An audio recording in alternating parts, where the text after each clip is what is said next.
Baik, Assalamualaikum semua. Okey, semalam ada yang tanya R1, R2. So, bagaimana R1, R2 boleh berlaku dan kenapa R1, R2 adalah satu tempat confirmation di mana kau boleh mengetahui kawasan tersebut adalah kawasan liquidity ataupun di mana tempat stop loss retail trader. Ya. Bila ada stop loss retail trader bermakna big trader dah nampak ada uh, income dia orang lah. Income dia orang kat atas. Jadi aku akan lukis kat sini. Pertama sekali kau akan nampak dia berlaku begini resistant, lepas tu dia buat support. Resistant, sekejap aku tukar balik.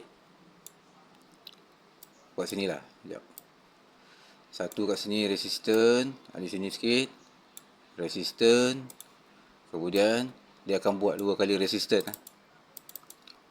Ini just aku lukis, nanti kita tengok dekat real chart.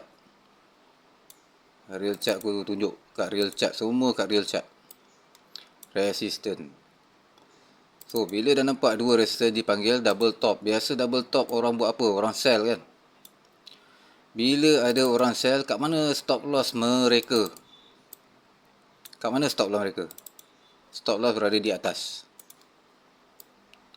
Bila stop loss berada di atas, berarti di situ kau akan berhenti. Kalau price pergi ke atas, maknanya dia akan stop lah. Maknanya kau tak tanggung rugi.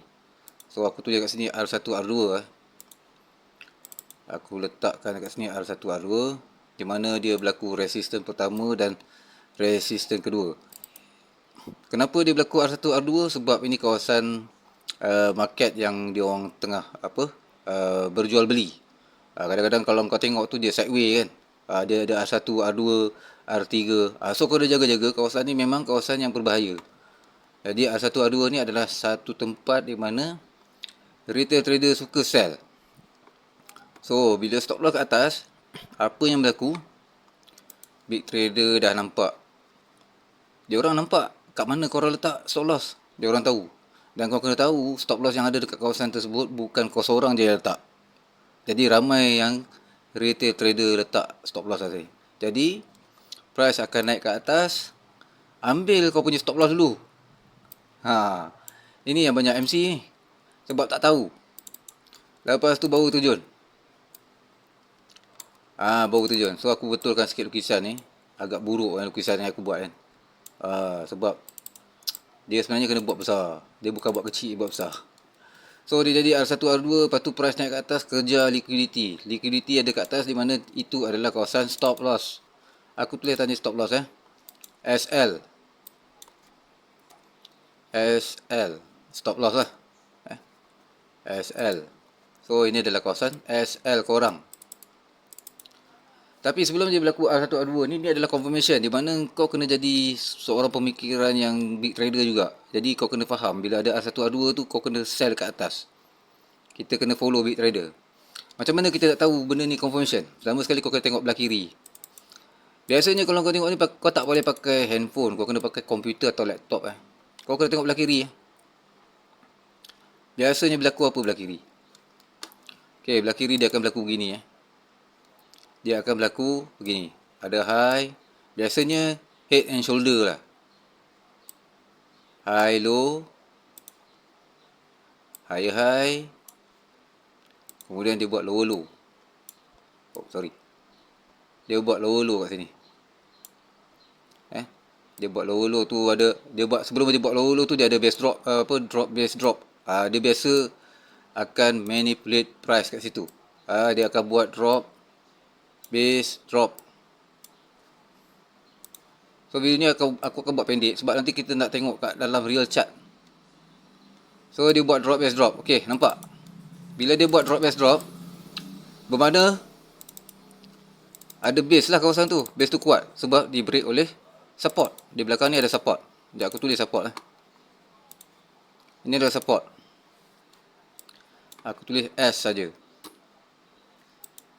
Ini adalah support dan ini adalah drop base drop. Kebanyakannya macam tu lah berlaku. Kau tak percaya, kau pergi check sendiri dalam real chart. Kau pergi cari drop base drop DBD DBD drop base drop. So aku tulis itu DBD saja. Jangan lupa garisan yang kau tarik ni, kau tarik terus ke belakang. Kau tarik je belakang. Sebab kita nak bagi dia sama dengan support ni. Dia kena sama dengan support ni.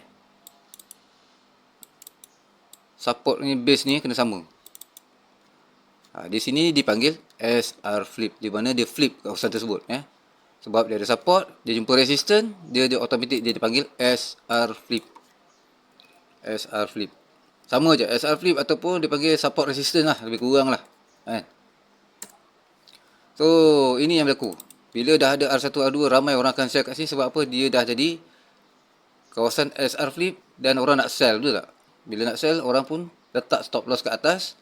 Dia tak tahu yang kawasan stop loss ni adalah kawasan head and shoulder.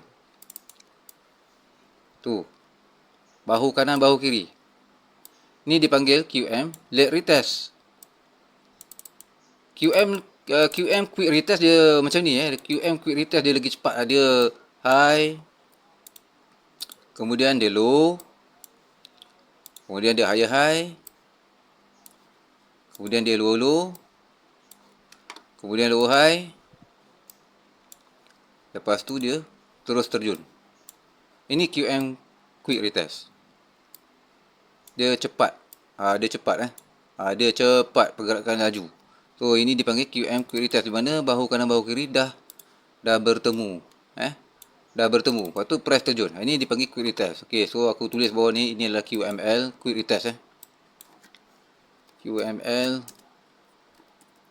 quick retest. Mana dia cepat? Dia cepat terjun. Yang di atas ni adalah QM late retest. QM late retest. QM late retest. Di mana dia mencari bahu kanan bahu kiri juga. Akhirnya bertemu, lepas tu press terjun. So aku akan tandakan kotak ni kat sini. Dekat mana stop loss nak letak masa dekat sini?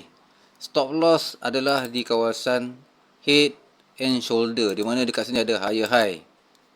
Di sinilah kawasan kau perlu letak stop loss tersebut. Price tak akan pergi sampai atas tu. Kalau dia nak pergi pun dia tak akan tembus. Dia susah nak pecah kawasan tersebut. Ini salah satunya. Ini penyebab dia adalah R1, R2 tu adalah confirmation untuk kau cari sell. Ini dia R1, R2. Penting. Tak kisahlah. Nanti kita tengok dalam real chart. Okay.